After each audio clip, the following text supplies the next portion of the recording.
Play WVON 1690 AM. Getting WVON 1690 AM station from iHeartRadio. Try it out for yourself. America is listening to WVON.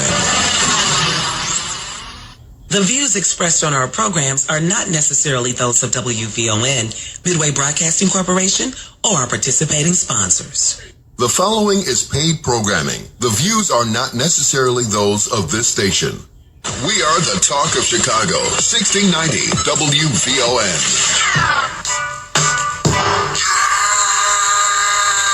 Now you official now, but you got a soul stack. I just been cooking that nose.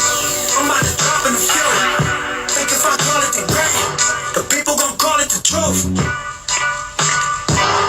Bismillah Rahman Rahim, brothers and sisters, you are listening to Straight Words on WVON 1690, the talk of Chicago. Brothers and sisters, we got a wonderful show on tap for you. We're here with you again on a Tuesday night, and it's time for Black Talk Night. It's Black Talk Night. And once you hear what we got to say, brothers and sisters, you're going to tell your friends to tune in, and we're going to have a good time tonight with you on the phone lines. Let me introduce the guest. Actually, our panel, because we got a powerful guest coming in. I'm just texting her this number while I'm talking, brothers. But the incomparable editor of the Final Call newspaper. He is a general among generals in the publishing industry. Let's give it up for our big brother, Brother Naba Richard Muhammad. Assalamu alaikum, sir. How you doing? Hey, walaikum salam, Brother BJ. Did you say the incompetent editor of the Final Call? Incomparable. No, incomparable. Oh, okay. Well, I don't know, man. That means incomparable, brother. Okay, well, praise be to Allah. We're going to try to be incomparable and try not to be incompetent. How's that? That's right. And also, he's a giant in the publishing industry. He's been putting it down for years as the former editor of the Final Call newspaper, now contributing editor, our big brother, Brother James G. Muhammad. Assalamu alaikum, sir. Well, alaikum salam. Don't use none of them big words on me either, brother. You know. I know, brother. Don't want no confusion. Yes, sir. Assalamu alaikum. All right, so, alaikum salam. So, brothers and sisters, y'all call in right now. WVON 1690, Talk of Chicago is live tonight, 773-591-1690. That is 773-591-1690. And, of course, you can also pledge your support at our text line number. Speak directly to Brother Naba tonight while we're on the air, 312-480-9775. That's 312-480-9775. All right, Brother Naba, what we got there, big brother? Well, brothers, we really got a story that's really been kind of burning up on social media and other places. And this is the story of 17-year-old Karmelo Anthony, 17-year-old student, in regard to an incident that happened in Frisco, Texas, I guess about almost a week ago, where there was some type of confrontation, or Kamelo was confronted by a white student over being speeded in a section or under a tent during a track meet. What ended up happening was there were words. Then, from what I've read, the white male aggressed Karmelo, and Karmelo had basically told him not to put his hand on him. And Karmelo ended up pulling a knife, stabbing the young man whose name is Austin Metcalf one time. And as a result, Austin Metcalf died. So this has really been burning up on social media. I'm sure other places as well. The interesting thing to me is it's pretty much split right down racial lines, except for, you know, Negroes like Jason Whitlock, but, you know, he always with them people, so that ain't nothing new. Right. But I wanted to talk about it. And Brother BJ, we've got a guest that's coming on that definitely wants to talk about this, right? That's right. Yes, sir. We got her right now. She's standing by. This is Reverend Corinne Mack. She is the president of the Charlotte, North Carolina NAACP. She is a giant in civil rights, known all over the country for outspokenness.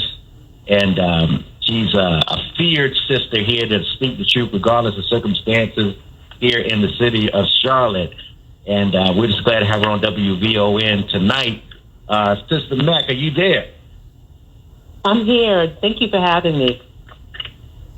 All right. You're on with Nabar Richard Muhammad and Brother James G. Muhammad and Brother BJ here. Yes, Well, thank you, this sir. is Brother Nabar. Well, thank you for coming on. This case of this young black male has really generated a lot of interest. And of course, there's been interest generated about the death of the young white male who unfortunately lost his life. Sister, what are you've been involved in the civil rights arena. You've been involved in looking at conflict and conflict resolution. You've been involved in looking at these things that occur that seem to raise up racial animosity or racial intensity. I wondered, can you start off by telling us what are some of your thoughts about what's happening with Kamelo and what's happening in Frisco, Texas, which is about 30 minutes from Dallas in Northeast Texas? Well, let me start by saying, we don't condone violence, except for when violence is needed. And I know that may be offensive to some people, but the fact is sometimes violence is needed. But in this particular case, we're talking about, unfortunately, Austin Metcalf lost his life in an incident on the day in question. But I want to talk about the black 17-year-old boy who is now sitting in a jail with a $1 million bond, Karmelo Anthony, who, for some reason, was carrying a knife. And I don't think anyone is thinking about that. What trauma was this boy going through that he would be carrying a knife? That he felt it was necessary to have a knife at a track meet. I don't think anybody thinks about what it feels like to be black, unless you are black, and the levels of trauma you're going through as a black person in this society. We're talking about Frisco, Texas. We're talking about Texas, period. And what he may have been going through, and what kind of unresolved trauma he may have been living with that would have him stab 17-year-old Austin Metcalf. Now, I know that the story that's being told is pretty much wrapped up in a bow, but we also know that the investigation has not been completed.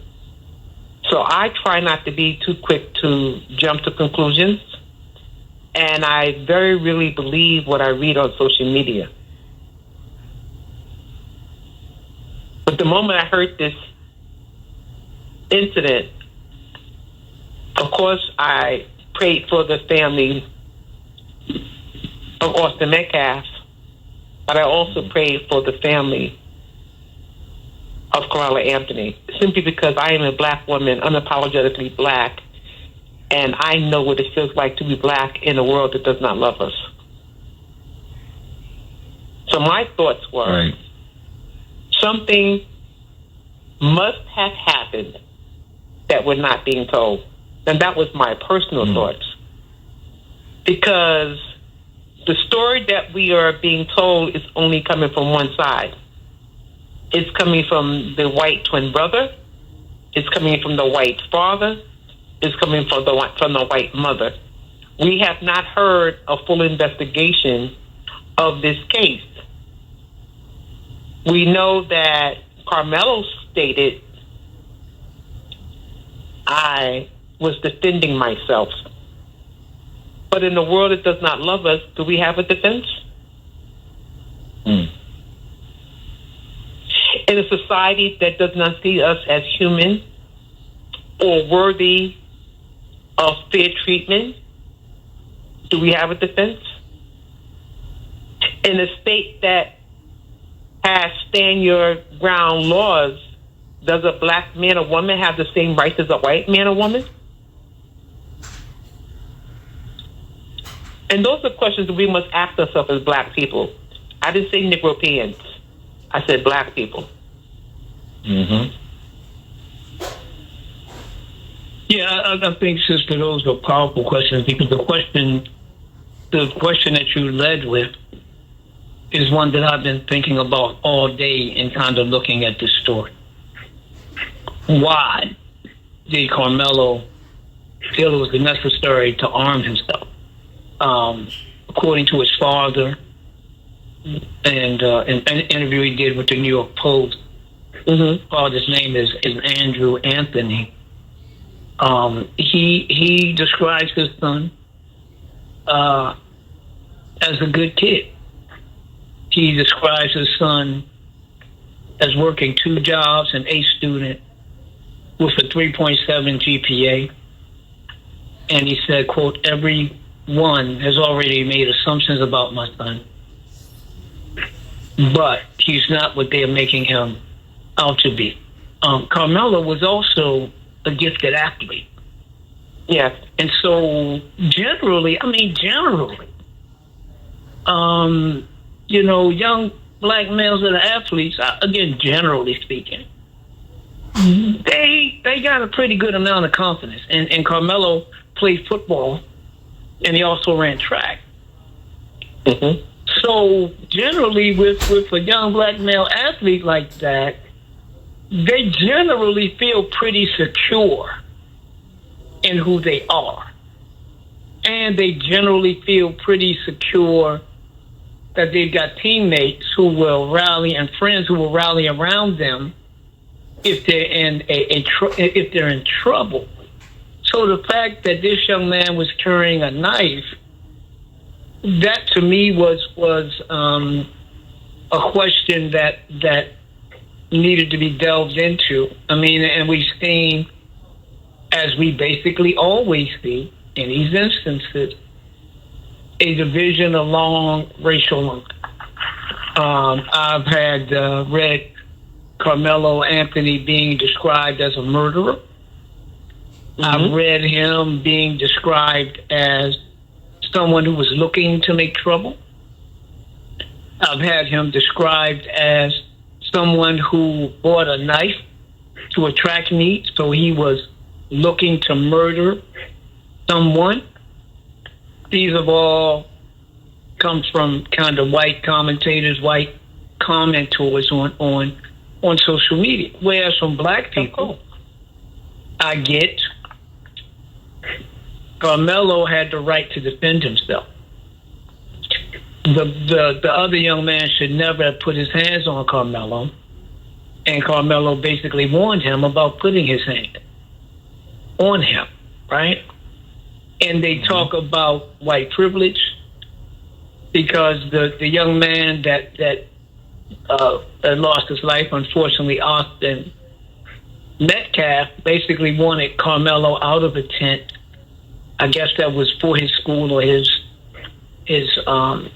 for his school. From what I've read, if this is correct, Austin Metcalf was not competing in the track meet, but Karmelo Anthony was. I also read something earlier today that said that it was raining or might have been raining, and that's why Karmelo may have been under that tent. And even when he was, again, from what I read today, he was talking with someone else. So, the view of black people, one, they raised about almost $300,000 to support this young man and his family. And you mentioned that he's in prison now, charged with murder on a $1 million bond. His attorney spoke today for the first time. They said that that Karmelo deserves due process, and basically he's innocent until proven guilty. The case is just beginning, and they said people should not jump to conclusions. They also expressed, their sorrow and the sorrow of Karmelo's family at the fact that this other young man lost his life. I don't think any of us would like to see an altercation between two young people end with someone losing their life. But, we live in a society, and I think this is this is what I've heard a lot of black people comment on. They talk about George Zimmerman and his assault on Trayvon Martin. Trayvon, a young black male, a teenager, is walking home from a store in the gated community in which his father lives. Zimmerman is a what do you call it? Night patrol, neighborhood safety patrol. patrol. What do you say, bro, BJ? I said like a neighborhood patrol cat. Yeah, neighborhood patrol. I call him sugar bear security. Yeah, so he ain't even legitimate security. That's correct. He ain't got no badge. He ain't got no formalized training in security as a security guard. He's not hired to secure the property. He calls in something about a young man, somebody being suspicious. And the operators tell him basically, okay, well, we'll handle it. Then he talks about should he follow Trayvon? And the dispatchers say, no, leave him alone. He follows Trayvon, gets out of his vehicle, confronts him. Trayvon defends himself during this confrontation. Zimmerman ends up shooting him to death. And despite all the circumstances, he pretty much walks off scot-free. So they talk about that. They talk about the brother who was choked to death by a white man on a subway car in New York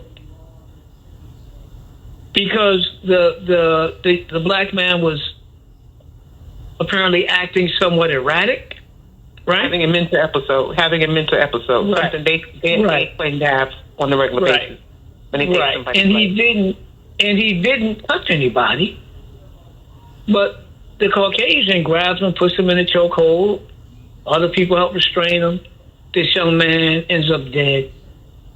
The white man who choked him to death walks free. And not only that, but he's proclaimed as a hero. From many, I won't say all, but a vast majority of those saw him as a hero. So what is it, sister, about, or what is it that we need to understand? You asked the question. Even in the state where stand your ground is supposed to be the law, and you don't have a duty to retreat, you can stand where you are and defend yourself, whether that even exists for black people. So we're seeing this latest incident, and black folk are white, and white folk are seeing it so differently.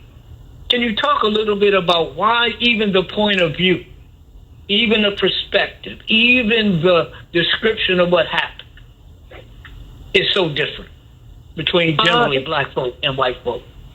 It's different because we have either implicit bias, or blatant racism in this country. Again, you're talking about white folks controlling the narrative, whether it is in the media, social media, in our homes, in our schools, in our judicial system. White folks are in control of the narrative. And even with the father, Buster Metcalf's father saying, I'm a Christian and I must forgive, and I forgive him already. And then he goes on to call him a murderer. And then he goes on to describe that he must have done it on purpose. So, for me, I know the father is in shock and he's traumatized and he's in mourning of his child. But that level of whiteness was still there, where we were being gaslighted. I forgive him, but you are still using that inflammatory language. Right. Not only that. The 17-year-old, the same level of humanity as your white child. Yeah. And not only that, sister, they questioned what kind of parents does he have.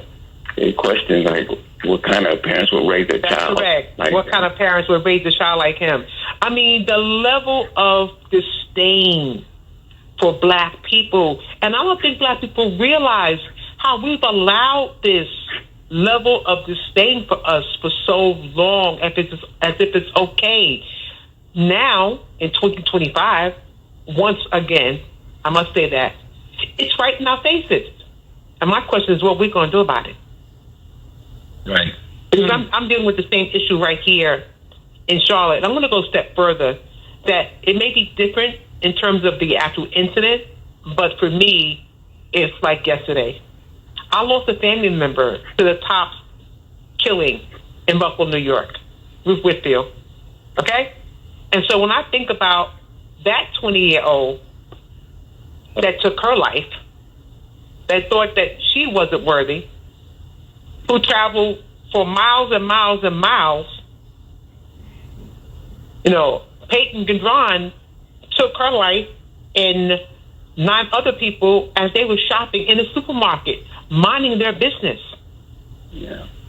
Let's talk about Dylan Roof, who took the beautiful black souls sitting in a church praying and praying for him, minding their business. And these white boys and so many more who've taken multiple lives are not treated the way a black child was treated. Because when a black child does something, a black child is called a man. He's no longer a child. He's 17 years old, and in the state of Texas, you will be, I guess, tried as an adult. He's being tried under first-degree murder. That's problematic. So, Reverend Mack, we got Reverend Mack on from the Charlotte NAACP. She's the president, civil rights leader here in the United States. Does a very good job of standing up for black people unapologetically. There's some parallels with the Karmelo Anthony story and what you're dealing with in Charlotte. Kind of go into what you're dealing with in Charlotte. That it's actually becoming a national story as well. So talk about the parallels. Well, thank God no one died in the incident in Charlotte, but there was a fight in the Altercation school here in Charlotte between a black boy who was 15 years old and an Arab girl who was 15 years old. So the initial story was told by a white Muslim named Jabril Ho at a press conference. And his version of the story was the white girl was sitting in the chair minding her business, and a black boy just came and started beating on her. That was his initial story. Well, of course, the story didn't sound right. As the story began to unfold, Charlotte Mecklenburg NAACP began to ask questions. Charlotte Mecklenburg Police Department did an investigation, and Jabril Ho, the white Muslim, was calling for the FBI to do an investigation as well, and they did. Well, upon the investigation, what came out was that the white Arab Muslim was the aggressor. That while the boy and she were having this disagreement, she got out of her chair and came over and punched him in his face. And of course, from that point, there was a big melee. So I don't know how many times he punched her. I don't know what happened, but I understand some other people got involved in the incident as well, based on the witnesses that reached out to us. But the key thing about the case in Charlotte is this white Muslim man continued to go before the press and tell the same inflammatory stories, misinforming everyone in the area and now probably all over the world. He stated that the black boy used racial slurs, Islamophobia statements, told her to go back to her country, and so on and so on. Well, upon the investigation from the police and the FBI, there was no such statements made. So this white Muslim man lied during Ramadan, by the way, and created this huge divide between the black and Arab community. Now, I stayed silent because I was actually waiting for the full investigation to be completed. That's what mature, professional, respectable, responsible adults do. While he kept putting out inflammatory statements after inflammatory statements in the press as well as on social media. On Monday, we did a press conference because the final investigation was put out by both FBI and CNPD that there was no inflammatory statements made from the boy. There was no racial slurs. There wasn't any Islamic phobia. It was a fight between two 15-year-old children that got out of hand. Now, let me make clear, I do not condone violence. I especially do not condone violence against any women or any girls.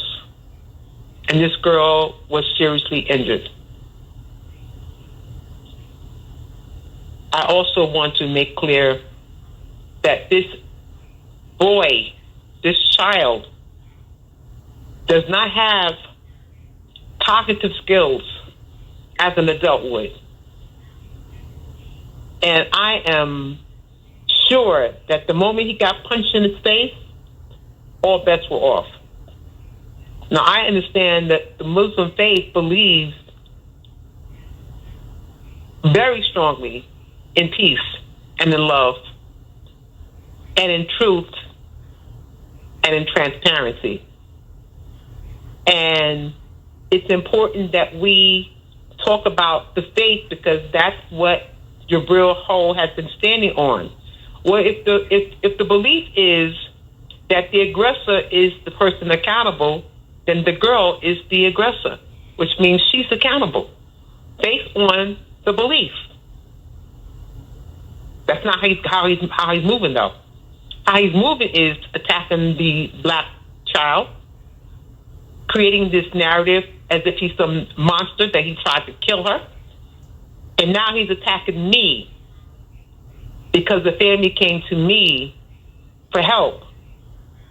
Keeping in mind that these inflammatory statements had the black family and the black boy being threatened for days, having their life threatened, having everyone in the house, including his younger siblings, threatened, having their house vandalized because of the statements made by one white man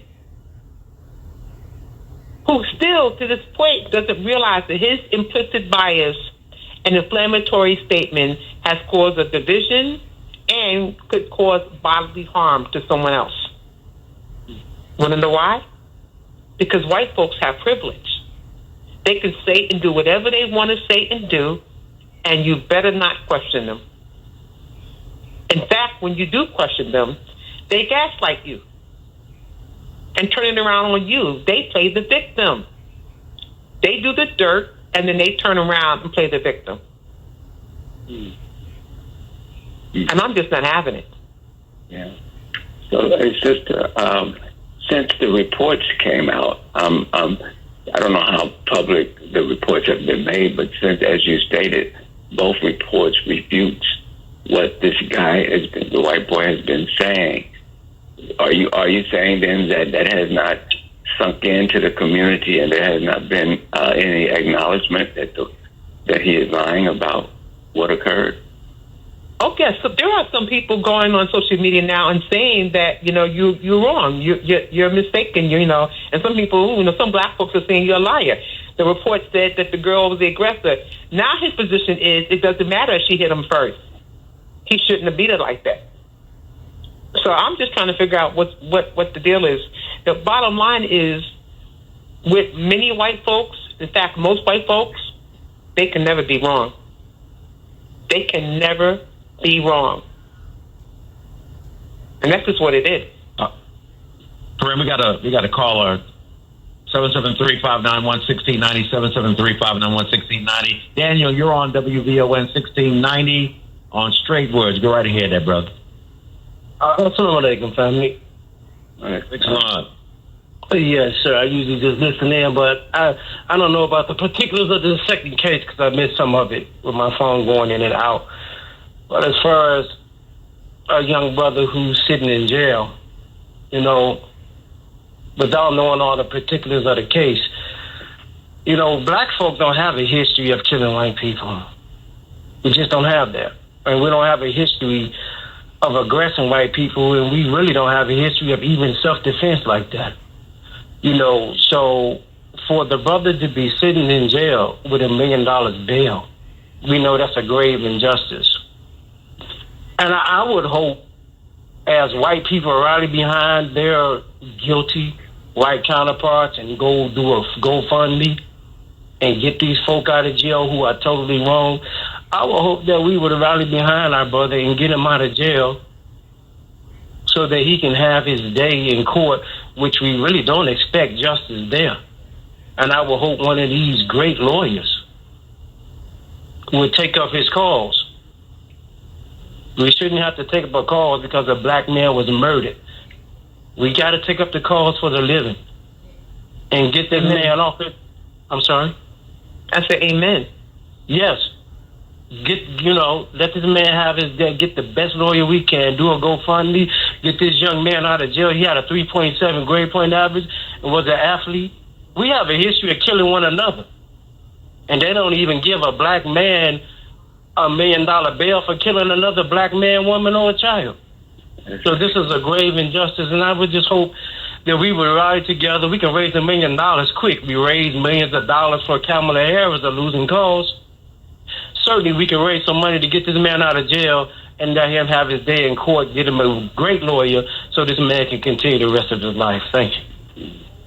All right. Yeah, Brother Dan. Thank you for calling, brother. We have, the family has an online fundraiser for Karmelo, and his name is spelled Karmelo, Karmelo, and their goal was 300,000. I think they're up to about 270,000. Yeah. In terms of what's been raised, and I've seen plenty of support being voiced for this young man by black folk online. The other thing that I find interesting is that when you look in the media and even when you look online, like here's something off of Twitter from a man named Jason Kessler. And he says, the family of Karmelo Anthony, the black thug who murdered a white student athlete, has raised over $1,000 and counting. These people want us dead and they think it's funny. Hashtag Austin Metcalf. So one of the things that is trying to be done with this tragedy, and I call it a tragedy because even with our brother having to defend himself, and even if he had to take a life to save a life, to save his life, it's still tragic. It's still tragic. Because certainly Karmelo's life has been altered. Now, we're awaiting the full outcome. But there's an attempt by people, white people in particular, the MAGA crowd in particular, to try to make this a white lives matter case, where you just had a black person slaughtering a white person for no reason. I'm going to make one other observation, and sister, if you would like to weigh in, please do. One is, I've noticed in almost every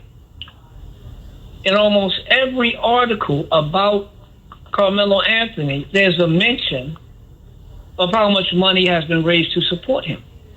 Right. But Austin Metcalf's family has raised over $292,000. Right. Out of their $300,000 goal.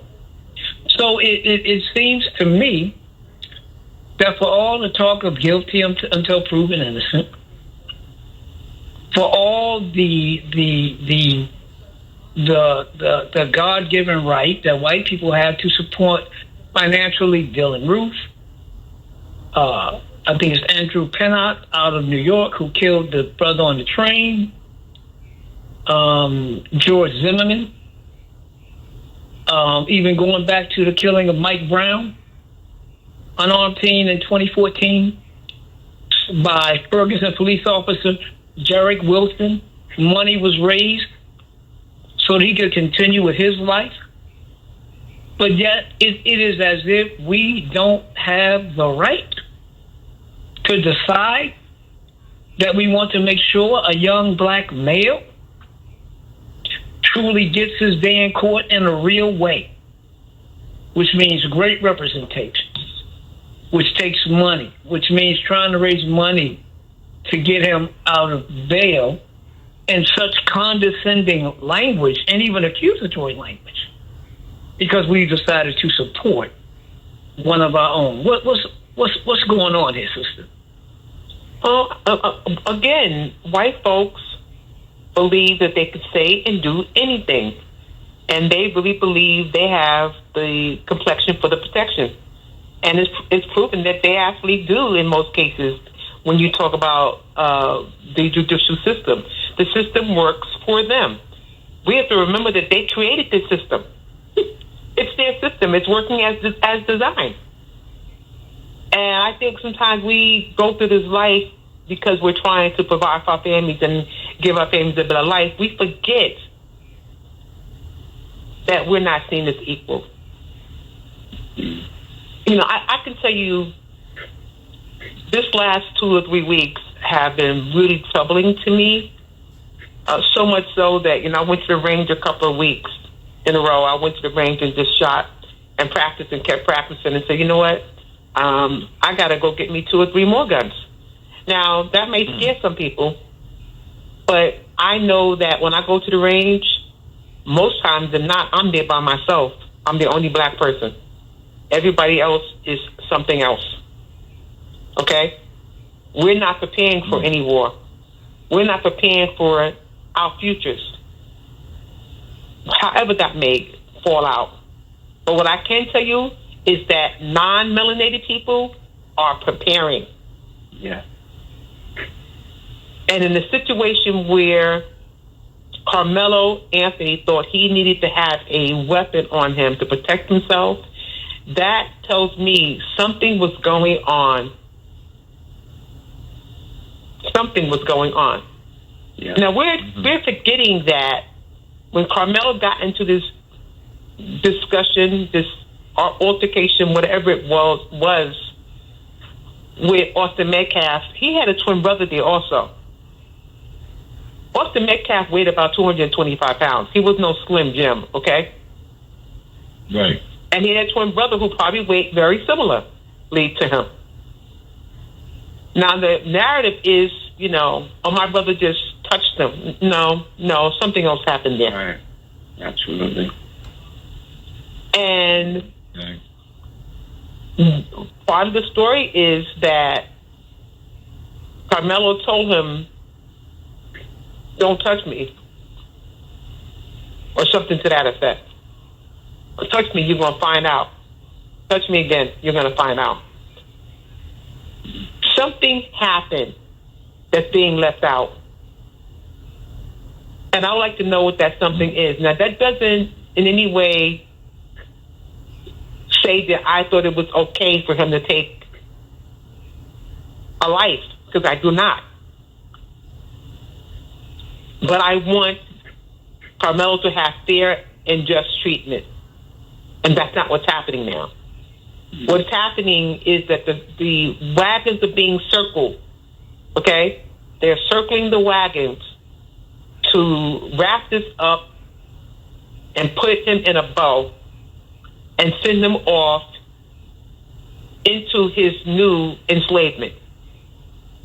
Hey, Kareem, we got another caller on. Okay. We got Cliff on. Want to talk to you. Cliff, you're on WVON 1690. Assalamu alaikum, brothers.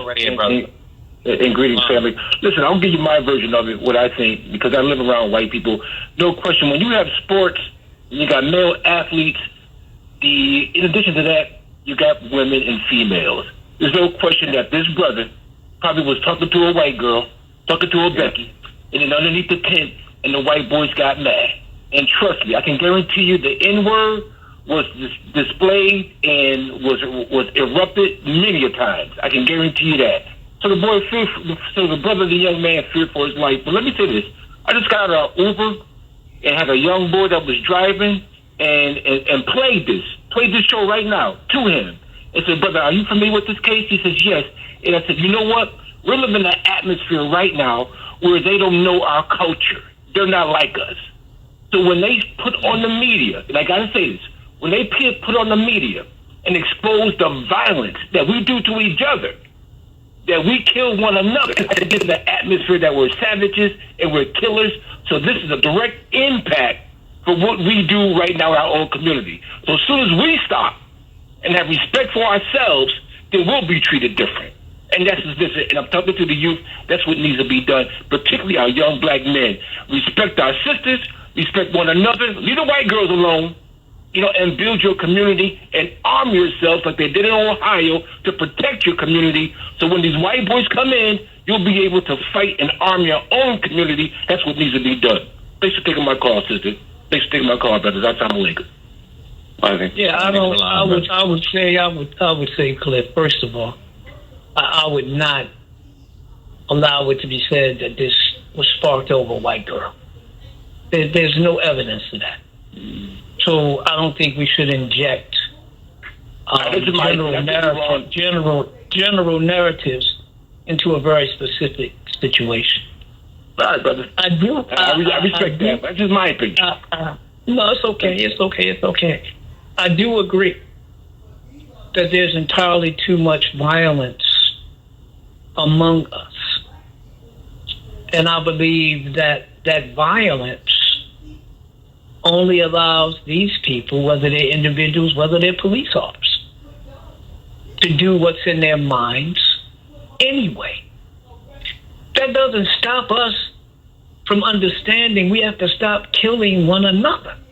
Period. That's what I was making. Thank you. The murder of one another impedes our unity to be able to deal with an external enemy that has been bent on killing and destroying us from the time they brought us here. When they brought us here in chattel slavery, their intention was to work us to death. That didn't happen. But these are the same people that lynch black people for nothing. These are the same people that beat now, put dogs on, police officers. That's right. Put hoses on, arrested, raped black women. You hear me? That were doing nothing but being peaceful, trying to appeal to their humanity. And I'm going to say they ain't got none. So our stopping the violence among us ain't got a damn thing to do with them. It's got everything to do with us. If I may interject, I agree with you, brother. Let me say this. I prefer not to have the conversation about the violence between black and black in this particular conversation because I think it's a distraction to the issue of white supremacy in this country or the ideology of white supremacy in this country and how destructive it is to black humankind. But I want to remind folks that in any community where there is predominant of a particular race, there is high killing because there is as much and more white on white killing. It's just not televised. Okay? And I think that we buy into this narrative, which is their narrative, that we are so violent because we're violent towards one another. That is true, simply because there's a level of self-hatred that we have. And I shouldn't even say we, because I don't have it. It's a taught behavior. But there is a huge group of black people that have self-hatred. And until we teach our children self-awareness, cultural understanding, learning how to love themselves, therefore loving their families and loving their community and loving each other, we're going to have a continuum of this kind of response, especially with our young people who have the sad situation of listening to music that continually teaches them about violence and hate for themselves and hate for the females and women in their life and hate for the brothers and sisters in their life.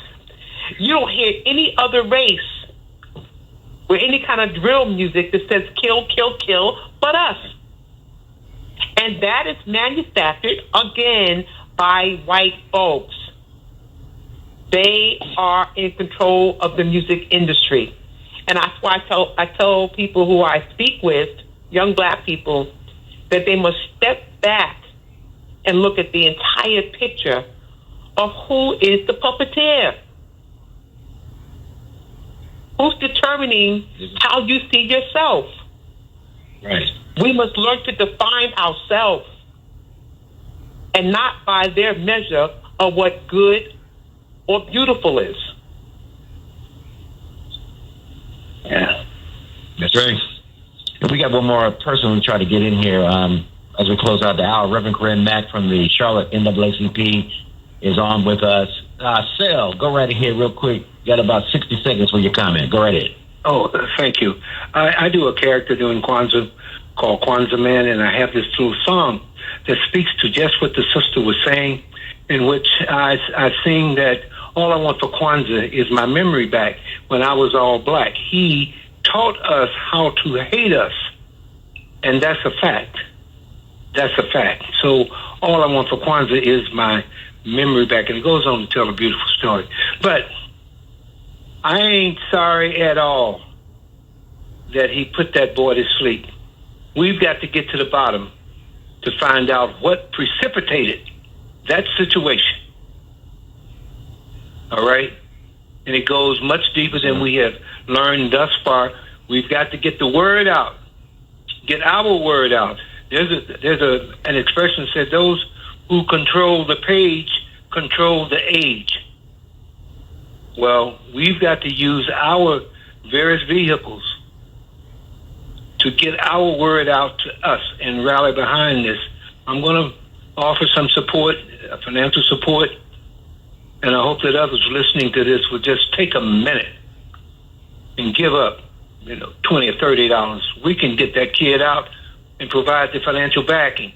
to support him through this ordeal. There's a lesson for all of us to learn. All of us to learn. Yes, I'm on the verge of renewing my insurance on my concealed carry. Amen. Because you're not always declared victorious if you get somebody off your back by putting a bullet in their head. They can still come after you.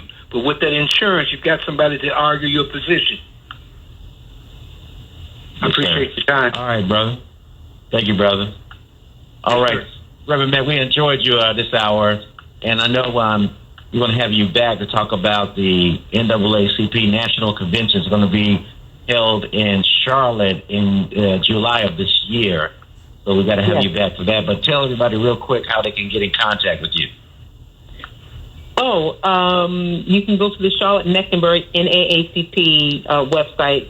I have senior moments, so I forget what the website is right now, but you can definitely contact me at cmacnaacp@gmail.com. And I look forward to seeing you in Charlotte, July 12th to the 16th of this year. And God bless you all. Thank you so much for having me, Brother BJ. All right. Thank you. Thank you, sister. All right, brothers and sisters, you're listening to WVON 1690, the Talk of Chicago. Coming up next hour, we're going to be talking about Chicago cops arresting and charging black folk with no oversight. What happened to due process? That's coming up right after the top of the hour break. But before we go to the break, you've got to help support this program and keep us on the air. We have committed to a third year. We're closing out our second year coming up in just a few short weeks.